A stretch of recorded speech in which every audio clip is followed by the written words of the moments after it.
Let's rock. Right. Good evening, everyone. A welcome from Michigan City, Indiana. This time from the basement of the little hole in the wall here. And looking forward to learning tonight together Daf Ches, Eruvin Daf Ches. We're starting at the very top of the page. For a little bit of context, we do need to go kind of back in time because the conversation we're going to be having tonight is about the case of a Chatzer Shenifritz al Mavui, where the wall that normally would just have a doorway from the Mavui to get into a Chatzer, that wall has blown out entirely. And we spoke about it yesterday at some length, and really we answered the Gemara yesterday by saying that really there's no machlokas within Rab, kan she'irvu, kan shelo irvu. And what the Gemara does, and I would just add, in out-of-order fashion, goes back to the Havamina and says, hey, I know you gave me the answer. I'm good. I understand, that there's no machlokas here about irvu and lo irvu, but what was the Havamina? What was before your answer that the machlokas was both in regards to irvu and lo irvu? How would we then look at that machlokas? Now it's unique because normally when we go through a process like this in the Gemara, the Havamina takes up time. We have Shaklavataria, we go back and forth, we chisel away, and we end up saying that the halacha is like X or that the ukimta is like Y, whatever it is. But here we already have the answer. And if you look at the bottom of Dav Zayin and Beis where we ended off, you'll see it says, Kan she'irvu b'nei chatzer in b'nei mavui, kan shelo irvu. So we have all of the answers that we need. And yet, and let us get started with this exact point, what we see here is that things are actually a little bit complicated. Top of Daf Ches Amud Aleph, let's get started.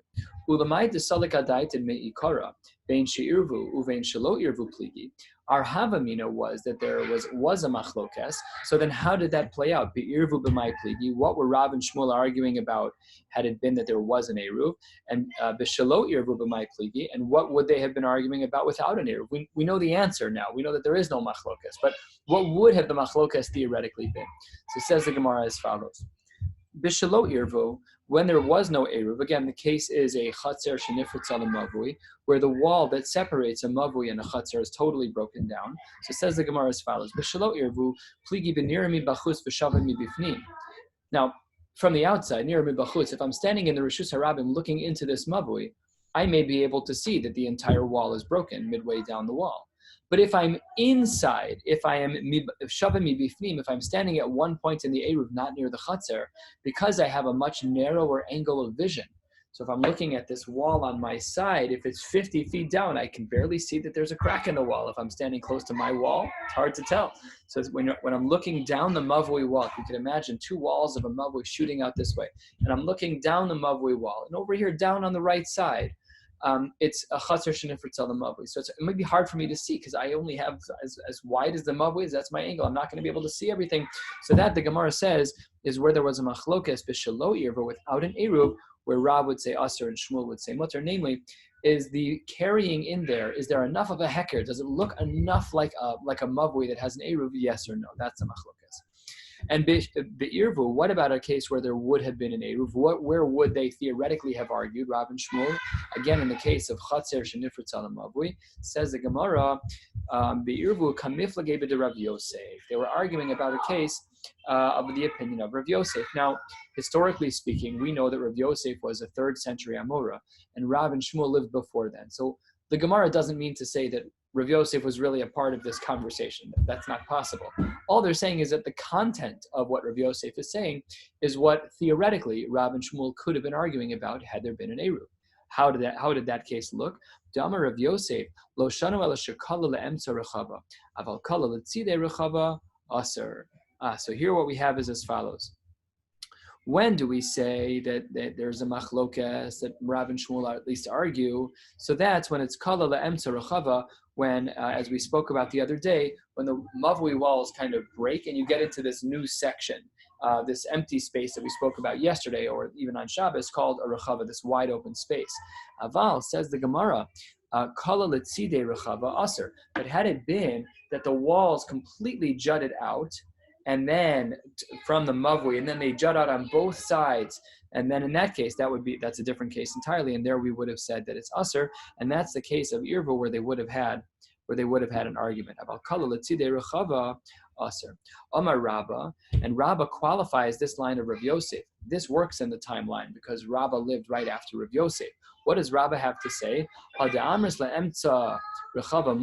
which we said, where sometimes a mavui can bleed into a rechava, into an open space where nobody really lives, and it's mutter, lo amran, ella zeh shelo keneged zeh. That's only true where the opening of the mavui here and the opening of the mavui on the other side don't align. So like if I stand at the entrance of the mavui and I look straight, I don't see the exit. What I see is a wall because this is the entrance over here, and the exit of the mavui is shifted over. So it's zeh shelo keneged zeh. That's what Rabba is qualifying about Rav Yosef. When do we say that the case of kala le'emtza rechava, where the rechava continues in a mavui, is mutter? That's only true where one entrance of the mavui and another entrance of the mavui do not align, where you cannot see straight through, but rather you'd have to turn to get. You have to make you go in, you have to make like a little L shape to get to that other corner, to get to that other entrance of the mavui.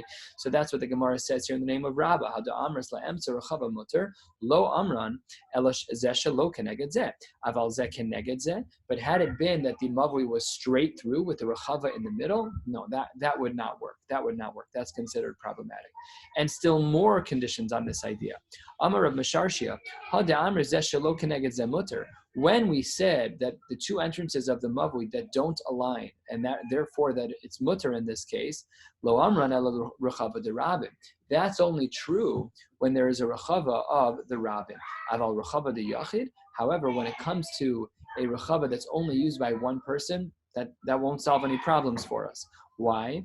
Because aval rechava de yachid. Because I'm the sole owner of the space of the rechava. It's not a place that's baki da rabim. There not a lot of people go there.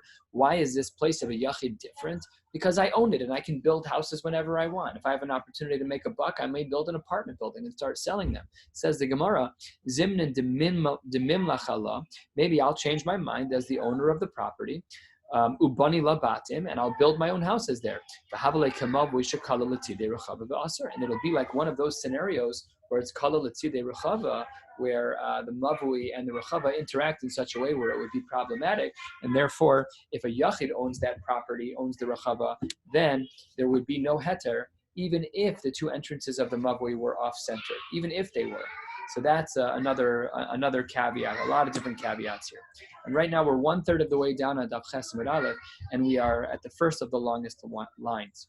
Now we just made this distinction about who owns the rechava. Is the rechava a place that the rabbim frequent, or is the rechava owned by a yachid? So the Gemara wants to know if there's precedent for such a distinction, and asks the Gemara as follows: Umana timra deshanilan bein rechava de rabbim le rechava de yachid.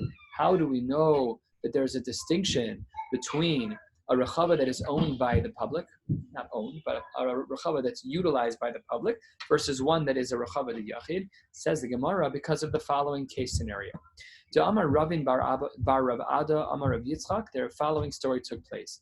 Ma'isa b'mavui echad shetzido echad kala liyam. There was a particular mavui, and its two walls were unique. They were not built by bricks. They were not built by stucco. One side of the wall relied on the bank of the water. Right, that counts on one side. And the other side was built up of compacted garbage of some kind. I hope it didn't smell, but that's what they had. Could be cardboard boxes, something that wasn't really usable anymore. So those were the two sides of the mavui. Uva Maisa lifnei Rabbi, and the Maisa, this case was brought before Rabbi Yehuda Hanasi. Below Omar Balo Heter below Isser, and he just stayed neutral on the topic. He didn't really want to talk about it. Why did he not want to talk about it? Why was this case complicated? It says the Gemara as follows: Isser lo amar ba dehakaime mechitzos. He couldn't say that this mavui was a zero. At the end of the day, there were walls. There was an embankment on one side, and there was a wall of garbage on the other. So he couldn't come along and say that there's no walls here. That doesn't work. So Isser lo amar ba dehakaime mechitzos. Heter lo amar ba, but he wouldn't give a leniency. Why would he not give a leniency? So says the Gemara, Chayshin and Shema Tinotel Ashba Yale Hayam Sarton. He's concerned about both walls of the mavui and therefore wouldn't give a heter. In the moment, in a snapshot of two dimensions, this looks like a kosher mavui. But Rabbi Yehuda Nasi was doubly concerned about this mavui. Number one, he was concerned about the ashba, about the garbage receding.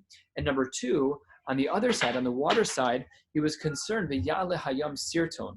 He was concerned that there would be some sediment, some dirt that would settle on the embankment and take the slope that we needed to make it a wall and make the angle less by dirt constantly adding, thereby losing the halachic status of that embankment being considered a wall. So concerned about the garbage on one side of the mavui, and concerned about, again, the decrease of the angle of the embankment, which could then lead to problems as to whether or not that other wall is considered a wall.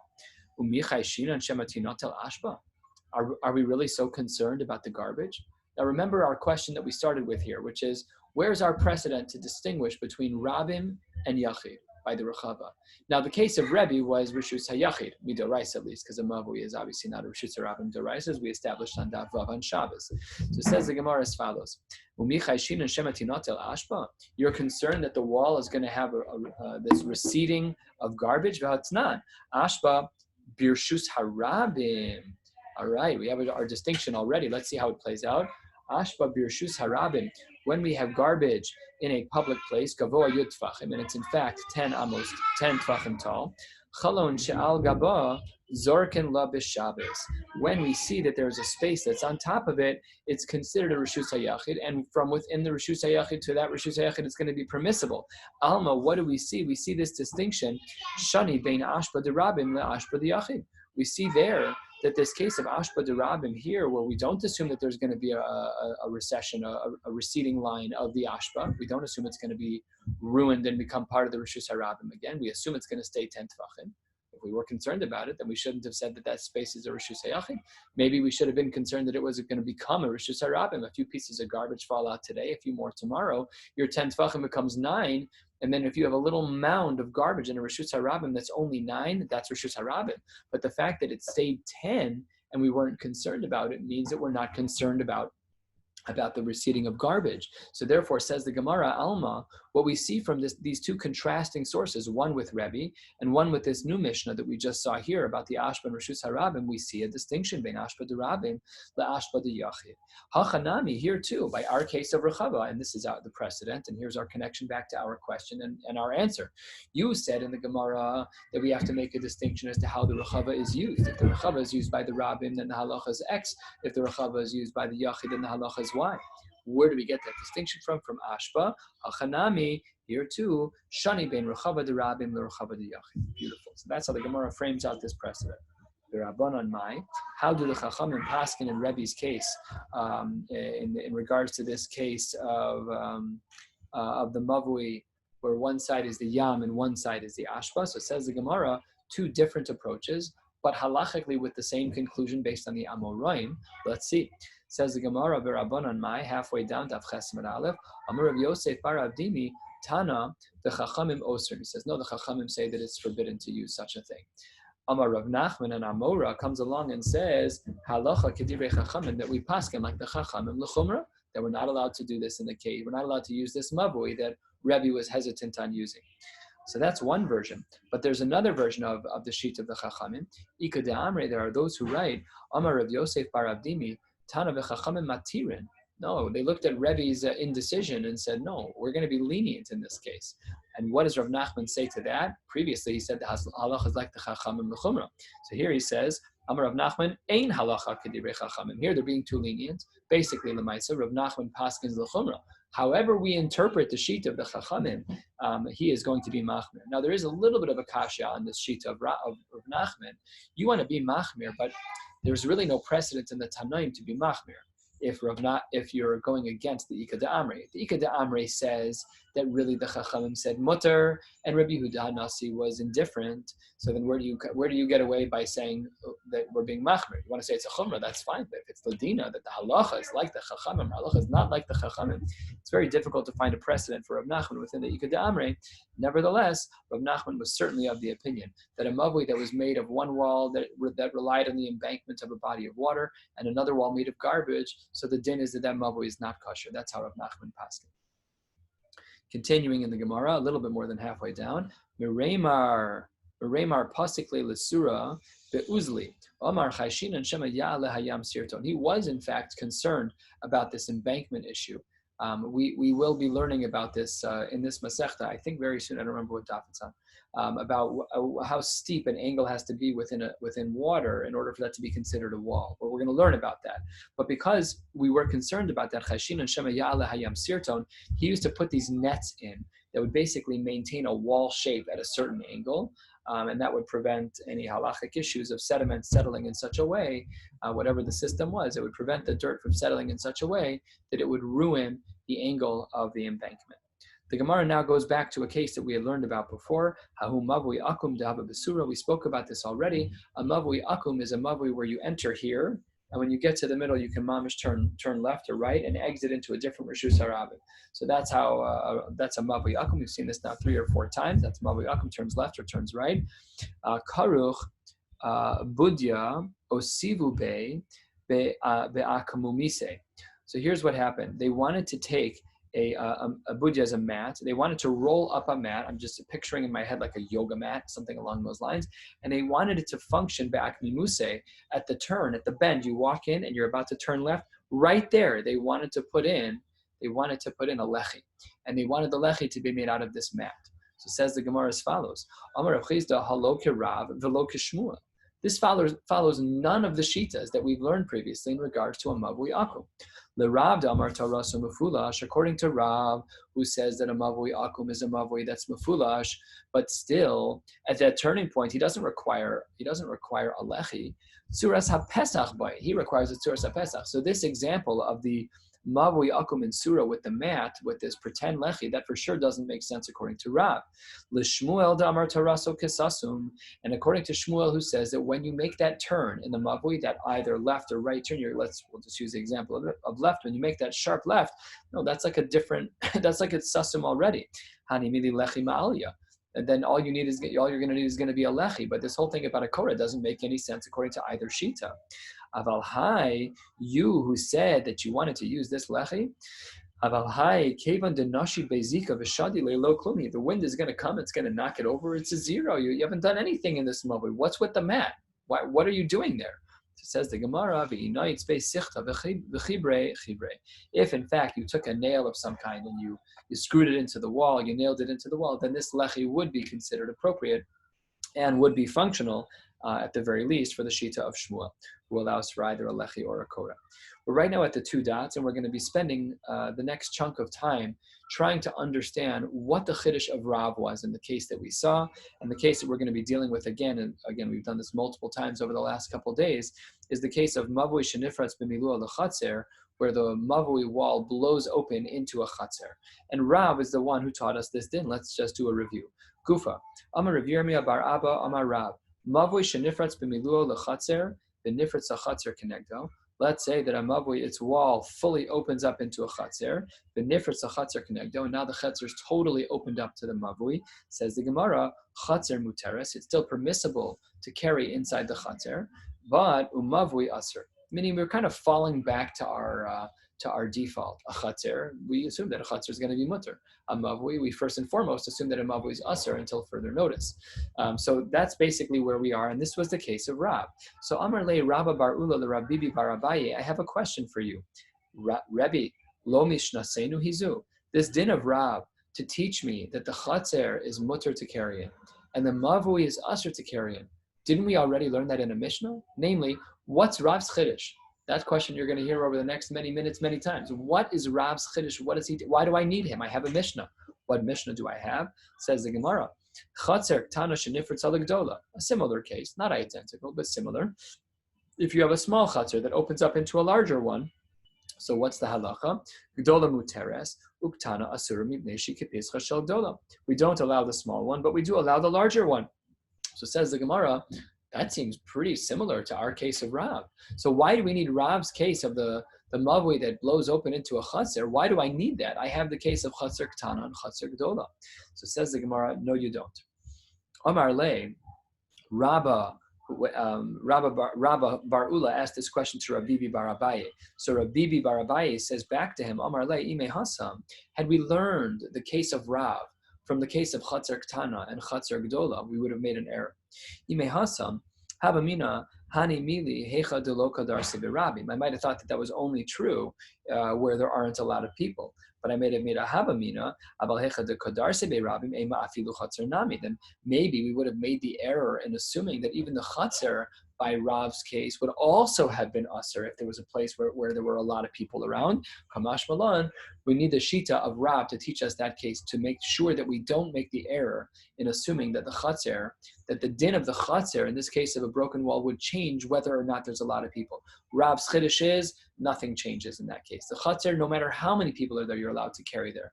But we would have had a havamina from the case of chatzer tana, chatzer gdola, then maybe there would have been a distinction of volume of people, kamash malan Rav.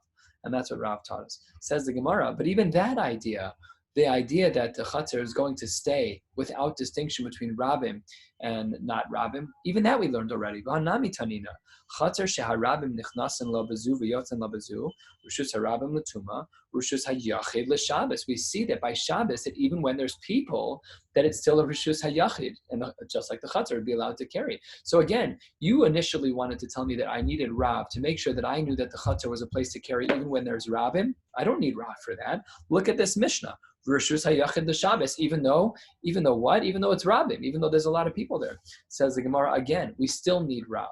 Why do we still need Rav? Because Ime Hasam, had it been that you were learning only from that case of the Tuma, of the Rishus hayachid l'Shabbos, Havamina Hani Mili Zeh Shelo Keneged Zeh. I might have thought that was only true when the beginning of the Mavoi and the end of the Mavoi were misaligned, where I can't see straight through the Mavoi. Turning to the top of the Chesed Beis, Aval Zeh Keneged Zeh Eimalo Havamina, that in regards to the Chatzer Shenifritz al the Mavui, that had it been that the Mavui was clear, a straight shot beginning to end, where the entrance and exit of the Mavui aligned, Havamina, that it would not have been that the Chatzer would have not been kosher to carry in. Kamash Malan, that we learned that idea from Rav. Says the Gemara, but that only works a little bit because Ule Rabba de Amar Zeh Keneged Zeh Aser Ha de Rab b'mai mukila. According to Rabba, who holds that both that Zeh Keneged Zeh is Aser, so then he, according to him at least, how would Rabba need the statement of Rab? It's a strange question. Why would Rabba need to answer to Rab? They're both Amorim. They could have argued. The Gemara doesn't give that answer. But Zeh Shelo Keneged Zeh Tarti Lamali. Now I seem to have two sources. I seem to have Rab, and I seem to have this source in the Brisa. So it's very interesting to see this type of thing. We know that this is a famous concept about. Sorry, can you hear me? I can see Rob. Can you give me a thumbs up? Can you hear me? Okay, great. Thank you very much. I don't know what happened. My Zoom just closed and reopened. So let's continue. So what? Let me just pin myself again here. Sorry, gotta get the video right. So the Gemara now has this challenge in that it appears that Rav is duplicitous within the realm of Rabbah, because according to Rabbah, we don't make the distinction of Zeh Keneged Zeh if the entrances of the Mavui align or not. So according to Rabbah, that means we have an extra source. We have a source in a Mishnah that we don't need, or we have Rav, which is even less important because Rav is an Amora. So it says the Gemara, Ime Hasam, that still doesn't work. Havamina Hani Mili Lizrog, when might we have thought that it was mutter to carry in a chaser just to do Zrika? Ava Lataltel Emalo, but in order to actually carry lechatchila, I might have thought that you're not allowed to carry in the chatzar, kamash malan, that we hold like the shita of Rav, and this is Rav within Rabbah, that we now allow one even to be metaltel, even if it were to be that you were to hold that shelo keneged zeh is asur. When the two entrances of the mavoi and misaligned, you might have thought it was asur. No. That's Rav's chiddush, that even according to Rav, it would be mutter to carry in this chatzar, and that is where Rav comes out. So we're going to start a little bit of a new sugya. I hope you see the same drawing that I see on the top of my Gemara in the Baalei Atosvos. As you can see, there's a very unique shaped mavui, and I'll be able to hopefully verbally explain it to you as we move along. It says the Gemara as follows, 5 lines down, Daf Chesed Beis. Itmar, the Amoraim taught us a case. Mavui he'asui kenadal. If you have a mavui that is made like a centipede or like a millipede, namely, it has an arterial body and it has these, branches off the side. So you have a main mavui, but you can turn right onto this street and left onto that alleyway and right onto this one. Okay, so that's kind of the mavui. It's not a straight mavui that only is, kind of linear. It's quite dynamic in that the mavui has a lot of we'll use the language of mavui akum. It has a lot of right turns and a lot of left turns. So that's the case of kinadal, that it's like a bug that has a lot of legs.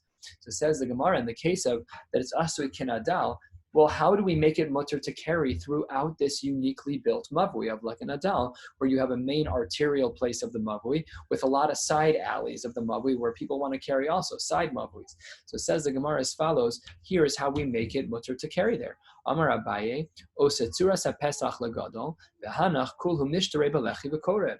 On the arterial part of the mavui, the main part of the mavui, the one that goes beginning to end, that requires a tzuras HaPesach Lekan Lekan on each end. And for each of the smaller non-arterial streets, the side mavuis, there, Mishteri Belechi V'Koreh, all you will need on the outer side of those is a lechi and a koreh. Amar Le Abaye Kiman. Who does this hold like? Is it Kishmuel de Amar Toraso Kisasum? Because really, as I mentioned, this nadal, it just has a lot of right turns. It's basically a larger version of a mavui akum. There's just a lot more right turns and left turns in the mavui. So are you saying that this is like Shmuel Domer Ketorah Kisasum, but he doesn't hold of a tzuras HaPesach, lama le tzuras HaPesach? Shmuel doesn't ever speak about a tzuras HaPesach in this way. In one aspect, he speaks about doors, and at the actual turning point where you turn the corner, he says you need a lechi or a koreh. But here, this says tzuras HaPesach. Ve'od, and furthermore, hahahu mavui akum de'ahu benaharda de'hava benaharda b'chashu l'derav. And still more is that by the mavui akum that we learned about in Naharda, not the one in Surah that we just discussed today, but the one in Naharda, there we were choshesh for Rab. So therefore, the Gemara changes its initial answer. Elo amar Rava osetzuras HaPesach lekulhu lehai gisa ve'idach gisa mishtaru belechi v'koreh. On all of the sides, by all of the entryways, you're going to need a tzuras HaPesach, and then by the ends of each of the alleyways, you'll need a lechi v'koreh. Now, the next part of the Gemara has a lot of names. It's a little bit confusing in regards to who's talking, but don't let the content get away from you, because right now we're just going to read a bunch of names. Amar Rav Kahana bar Tachlifa, Rav Kahana said, in the name of Mishmei de Rav Kahana bar Minyumi, who said Mishmei de Rav Kahana bar Malkio, who said Mishmei de Rav Kahana Rabbi de Rav. So this is 4 generations of Rav Kahanas going back all the way to Rav. So which means that when you're learning Gemara and you see a Rav Kahana, we don't know when he lives unless you have direct data of the case. There's too many Rav Kahanas, we don't know. The Amrela, and some say it wasn't even that flow of events. The Amrela, some say it was a different flow of names. Rav Kahana bar Malkio, Hainu Rav Kahana Rabbi de Rav, just they removed one of the generations in the previous longer flow. And here's what they said. What happens if you have a mavui where one side of the mavui, the right side of the mavui, for example, is longer than the left side of the mavui? It's not this like perfectly parallel mavui. It's off kilter a little bit. This is the top of the right side of the mavui. This is the top of the left. So how do we treat that strange ending where they're mismatched on the end? So this is what the Gemara is going to teach us. Mavui shetzido echad aruch. One side is long, but tzido echad katzar, and the other side is shorter. What do?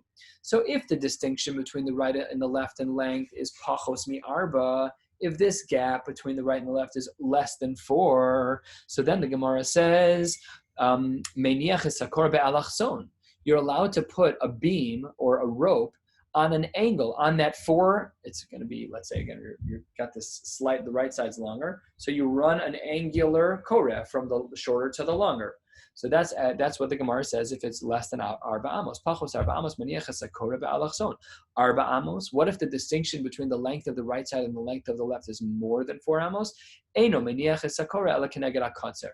Then you have to cut your losses. Then instead of doing the angle, you take the shorter one and go straight across. And you can no longer carry in this space. If it's misaligned more than 4, then we just make a line across, a koreh across, with the shorter side, and you lose all of the latitude of using this. That's no longer allowed.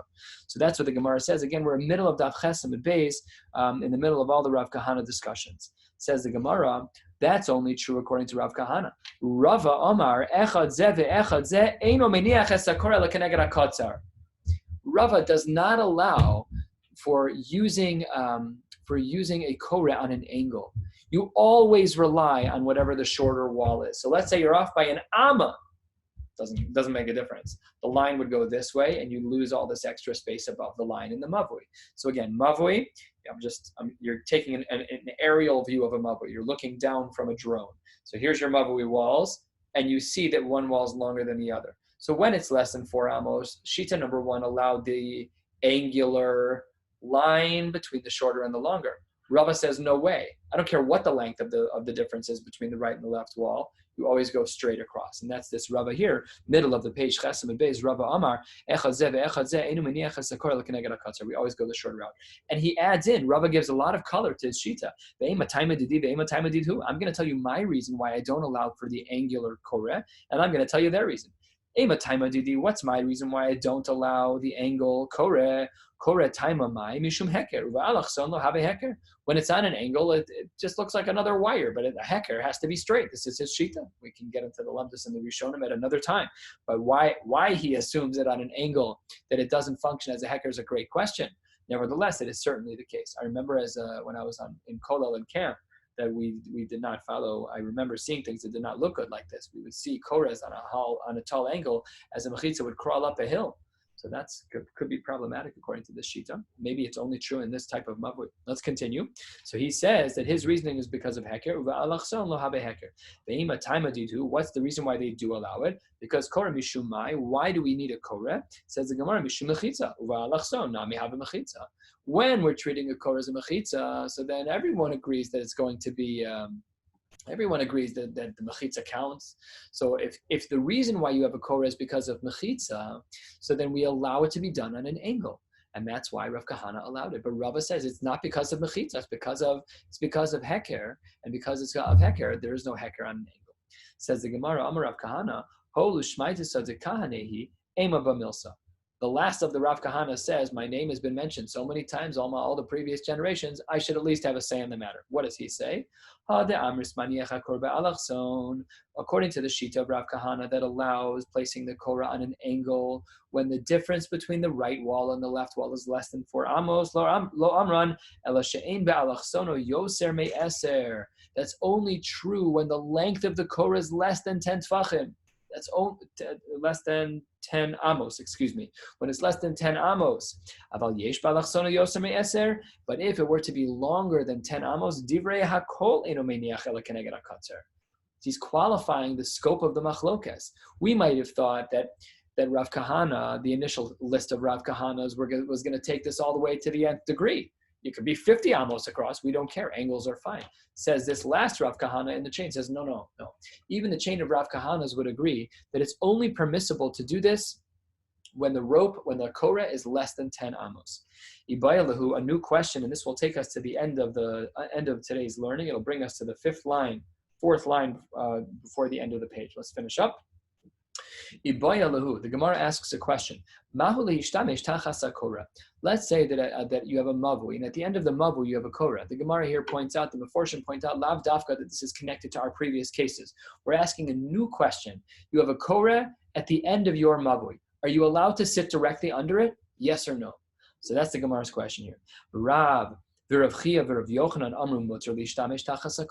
Some say it's permissible to sit in that space. Shmuel v'Rav Shimon bar Rabbi v'Rav Shimon ben Lakish amru asur l'shtamesh tachas hakorah. One says you're allowed to sit under the korah, one says you're not. Lema b'hakamiflage. Maybe this machlokas between them is for the following reasons. Demar savar korah mishum heker, umar savar korah mishum mechitza. One says it's because of heker, and one says it's because of mechitza. And as long as you have to get into the Meforshim here about which one is which, it's a good question. So let's just take a look here at Rashi. Rashi Dibur HaMaschil Mar Savar, that it's because of Hekera. And he says there, Lahanach Migavoy Ba'inan, B'tzad Pnimi Havale Heker.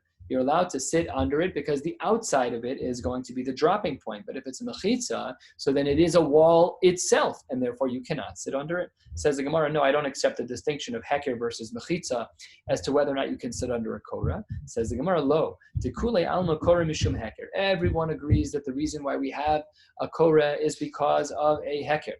Here's what these Amoraim are arguing about. Just a question in Metzias. When we have a heker, do we say that the dropping line is inside the mavui or outside the mavui? Let's say that it's a tefach long. Here, this is inside the mavui right here, and this is my korah, right? We're inside the mavui.